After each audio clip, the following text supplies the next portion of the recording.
হরে কৃষ্ণ। ঠান্ডাটা কিন্তু এবার বেশ জমিয়েই পড়েছে যাই বলুন। আর এই শীতের সকালে ঘুরতে যাওয়া মানে বেশ একটা ইন্টারেস্টিং ব্যাপার। রয়েছি এখন আমরা বিষ্ণুপ্রিয়া হল্ট স্টেশনে, যেটা নবদ্বীপ স্টেশনের একেবারে আগের স্টেশন। আর নবদ্বীপ মানেই আশা করি বুঝতে পারছেন আমরা আজকে ভ্রমণ করব নবদ্বীপের মায়াপুর ধাম। এত লাইন, এত ভিড় কিসের? আসলে বছরের শুরুতেই মায়াপুর দর্শনের জন্য এত শয়ে শয়ে ভিড়। শয়ে শয়ে না, এখানে বোধহয় লাখখানেক মানুষ তো হবেই। বছরের শুরুটা তাই রাধাকৃষ্ণের ধাম দিয়েই করলাম। বছরের শুরুতে উইকডেজে তো ভিড় হচ্ছেই, আর উইকেন্ডে যদি যান তাহলে এত ভিড় তো হবেই। লাইন দেখেছেন? দেখলেই মাথা খারাপ হয়ে যাচ্ছে। এই হচ্ছে লঞ্চ ঘাটে ওঠার লাইন। উফ, আমরা যে কিভাবে পৌঁছেছি আমরাই জানি। আমরা রয়েছি যেমনটা বললাম বিষ্ণুপ্রিয়া ঘাটে। এই ঘাট পার হলেই আপনারা সহজে মায়াপুর পৌঁছে যেতে পারেন। সেক্ষেত্রে নবদ্বীপ ঘাট দিয়ে যদি যান তাহলে আমার মনে হয় একটু ঘুরপথ হবে, মানে সময়টা একটু বেশি লাগবে, তাই আর কি। যে কোনো কাটোয়া লোকাল ধরেই আপনারা সহজে বিষ্ণুপ্রিয়া হল্ট কিংবা নবদ্বীপ স্টেশন পৌঁছে যেতে পারেন, আর সেখান থেকে টোটো বা অটোতে পৌঁছে যাবেন এই ঘাটে।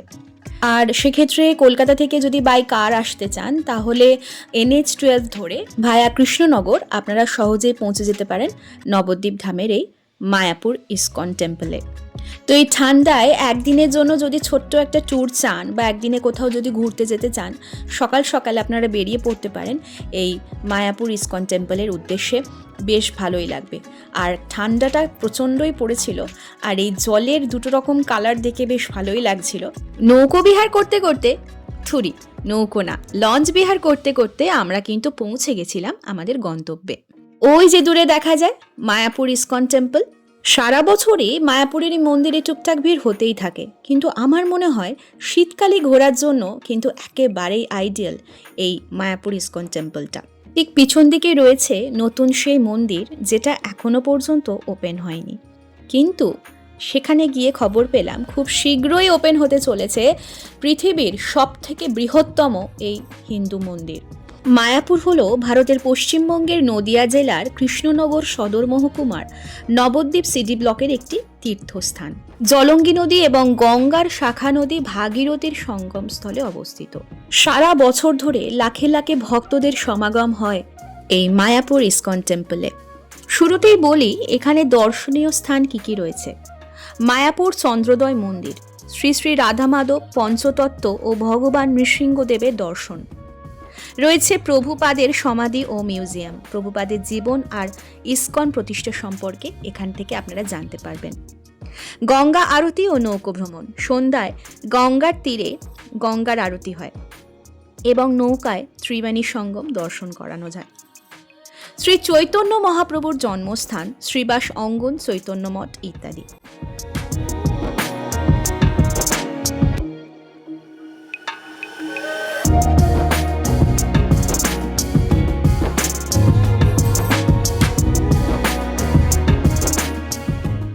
একটু আগেই বললাম যে কাটোয়া লোকাল ধরে আপনারা সরাসরি আসতে পারেন, সেটা হাওড়া স্টেশন থেকে। শিয়ালদা থেকে যদি আসেন সেক্ষেত্রে কৃষ্ণনগর সিটি জাংশন পর্যন্ত ট্রেনে এসে সেখান থেকে টোটো বা অটোতে মায়াপুর যেতে পারেন খুব সহজেই। আর যদি বাই রোডে মানে কার ছাড়া কলকাতা থেকে সরাসরি ইসকনের এসি নন এসি বাসের সুবিধাও কিন্তু রয়েছে।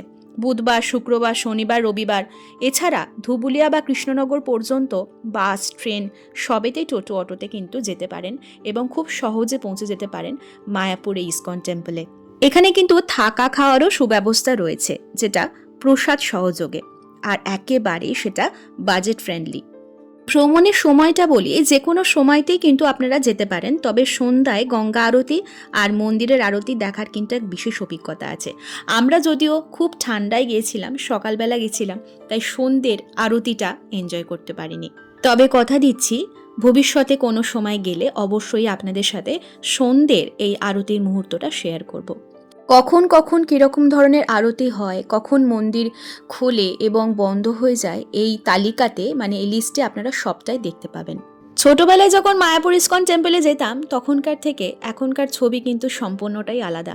প্রচুর দোকান পাশার এখন নতুনভাবে নতুন রূপে খুলেছে, দেখতেও কিন্তু বেশ ভালো লাগে মন্দির ঘুরতে ঘুরতে চারপাশে এই দোকানপাটগুলো ঘুরতে এবং দেখতে। ঘুরতে ঘুরতে চলে এসেছিলাম, মানে মন্দির চত্বরটা ঘুরতে ঘুরতে চলে এসেছিলাম এই থিয়েটার হলের সামনে। এখানে আপনারা শ্রীকৃষ্ণ এবং মানে রাধা গোবিন্দের সম্পর্কিত বিভিন্ন রকম মুভি বা এই থিয়েটারে দেখতে পারেন। আপনারা যারা চাইছেন এখানে ভেতরেই থাকবেন 1 রাত বা 2 রাতের জন্য, সেক্ষেত্রে ইসকনের যে গেস্ট হাউস রয়েছে সেখানে কিন্তু খুব কম খরচেই আপনারা থাকতে পারেন।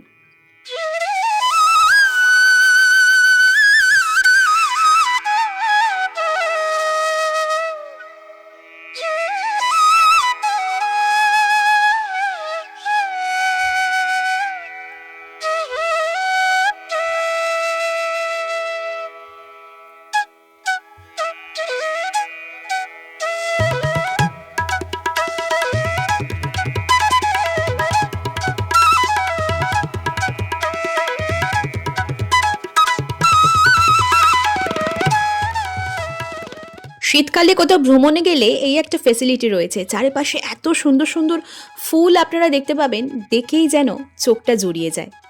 অপরূপ এই প্রাকৃতিক সৌন্দর্যের সাথে মন্দির দর্শন।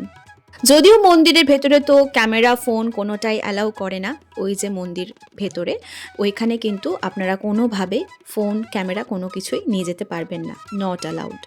এইবার আর একটা জিনিস শেয়ার করব আপনাদের, বহু প্রতীক্ষিত যে মন্দিরটি, সেটা হচ্ছে এই ভেদিক প্ল্যানেটোরিয়াম, পৃথিবীর সব থেকে বড় হিন্দু মন্দির, যেটা আমরা জানি বহু বছর ধরে এই মন্দিরের কাজ চলছিল।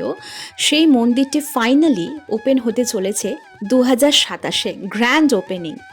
এটা অবশ্যই আমাদের কাছে একটা সুখবর, আর এই মন্দির ওপেনিংয়ের পর অবশ্যই আপনাদের সাথে কোনো এক সময় গিয়ে মন্দিরটা শেয়ার করব আপনাদের সাথে।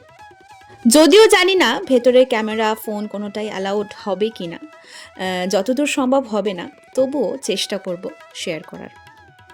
আমরা জানি নৃসিংহদেব মানে নরসিংহদেবের যে মন্দিরটি ওপেন হয়েছে রিসেন্টলি, বছর খানেক বা 2 হলো, তো সেটাও কিন্তু এখনও ভেতরে যেহেতু কাজ চলছে সেটার দর্শনও কিন্তু আমরা করতে পারিনি। সব থেকে ভালো সময় যদি বলি, বিকেল 4টের পর আপনারা যদি যেতে পারেন, সেক্ষেত্রে কিন্তু আপনারা মন্দিরটাও সম্পূর্ণভাবে দেখতে পারেন, আর আরতি তো পাবেনই। আর সকালবেলা মানে 12টা কিংবা 1টার মধ্যে যদি যেতে পারেন, তাহলে সেটাই হচ্ছে সব থেকে আইডিয়াল টাইম।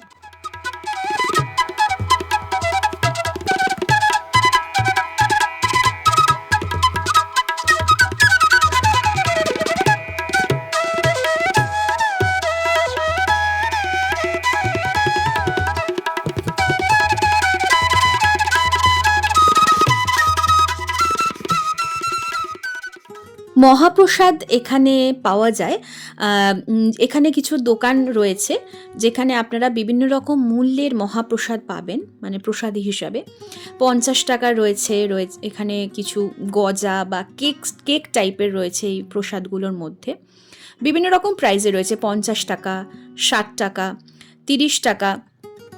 আর প্রত্যেকটা কিন্তু একদম পিওর ঘি দিয়ে তৈরি। এখানে আলাদা করে ঘিও কিন্তু বিক্রি হচ্ছে। এখান থেকে আপনারা প্রসাদ কিনে নিয়ে যেতে পারেন। এটা হচ্ছে যেমন 100 টাকার মহাপ্রসাদ। এইবার দেখাই আপনাদের বিশাল যে লাইন, এই যে লাইন দেখতে পাওয়া যাচ্ছে এই প্রান্ত থেকে ওই প্রান্ত, ওই চত্বর অবধি, এটা কিন্তু ভোগের লাইন। আর আমরা জানি মায়াপুরে গিয়ে আমরা মোটামুটি সকলেই ভোগ মহাপ্রসাদ এই গ্রহণ করি আর কি। সো যাই হোক, লাইনটা আপনাদের দেখিয়ে দিলাম যে কি সুবিশাল লাইন পড়েছে। আর এই লাইন এখনো পর্যন্ত, ওই যে বছরের শুরুতে যেহেতু গেছিলাম, তার ওপর ছিল রবিবার, তাই এত বেশি মানুষ এবং ভক্তদের সমাগম হয়েছিল। জানুয়ারি মাসে, ফেব্রুয়ারি মাসে অনায়াসে কিন্তু আপনারা ভ্রমণ করতে যেতে পারেন, ওই যে লাইন যাচ্ছে ঘুরে ঘুরে ভোগ প্রসাদ গ্রহণের জন্য। ইসকন মায়াপুরে মহাপ্রসাদের নামে সুস্বাদু পবিত্র নিরামিষ খাবার পরিবেশন করা হয়, যা গদা ভবন বা রাধা মাধব হলের মতো ডাইনিং হলগুলিও পূর্ণ থালিতে থাকে মধ্যাহ্নভোজ, রাতের খাবার হিসাবে পরিবেশিত হয়ে থাকে। এখানে কি কি খাবার দেওয়া হয়, এই হচ্ছে ভোগশালা, এই যে সুলভ প্রসাদ এখানে মানে খাবার দেওয়া হয়। কি কি রয়েছে? ভাত, ডাল, সবজি, তরকারি, মিষ্টি যেমন ক্ষীর, পান্তুয়া এবং আরও অনেক কিছুই এখানে সার্ভ করা হয়। এমনকি গরমকালে আপনারা কিন্তু শীততাপ নিয়ন্ত্রিত ঘরে বসেও কিন্তু খাবার গ্রহণ করতে পারেন, মানে প্রসাদ গ্রহণ করতে পারেন। তো যেমনটা বলছিলাম, মন্দির চত্বরে যে চারপাশে প্রচুর দোকানপাট রয়েছে, এই যে আমার ছেলে ইতিমধ্যে একটি বাজনা কিনে বাজাতে শুরু করে দিয়েছে। যাই হোক, আমার এখানকার সব থেকে বেশি অ্যাট্রাকটিভ লেগেছে যেটা, এই ব্যাগ ট্যাগ তো থাকে, এছাড়া রাধাকৃষ্ণের প্রচুর ফটো রয়েছে, মূর্তি রয়েছে, শোপিস রয়েছে, নানান রকমের জিনিস। যেটা আমাকে আকর্ষণ বেশি করেছে সেটা হচ্ছে এই গোপী ড্রেসেসগুলো।